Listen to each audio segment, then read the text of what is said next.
Magsasagawa ng technical conference ngayong araw kaugnay ng nasusunog na sanitary landfill sa Navotas. Ipinatatawag ng Department of Environment and Natural Resources o DENR ang operator ng landfill. Inaasahan na dadalo dito ang mga kinatawan mula sa local government unit na apektado ng mapanganib na usok mula sa landfill, kabilang na ang mga taga-Ubando, Bulacan. Yung operator po ang may responsibilidad sa ilalim ng batas for the safe closure and rehabilitation plan implementation. Ang nakakanulan dito yung tagal dahil halos lahat ng mga taga Salambao hindi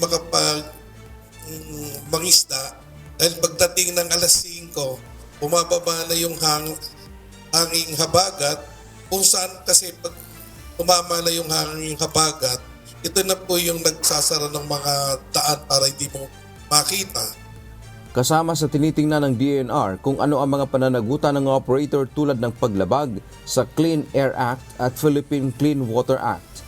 Tiniyak ni DENR Acting Secretary Juan Miguel Cuna na may mananagot sa nangyari lalo na at maraming mga residente ang naperwisyo, hindi lamang ang mga taga-Navotas kundi pati na mga taga-karatig lugar. Definitely po. May nangyaring ganyang kaganapan dito sa landfill na to.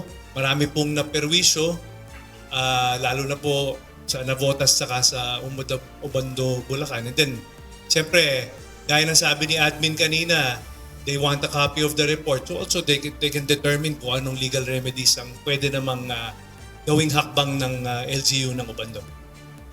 Sa ngayon ay patuloy ang ginagawang monitoring ng DENR sa air quality sa mga lugar na apektado ng sunog sa landfill.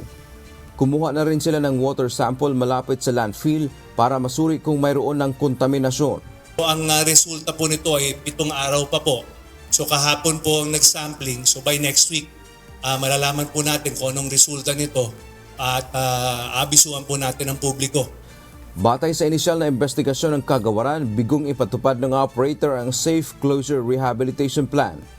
August 2025, tumigil ang operasyon ng landfill matapos hindi i-renew ang kanilang prangkisa. Dante Amento, humahataw sa Balita Ngayon.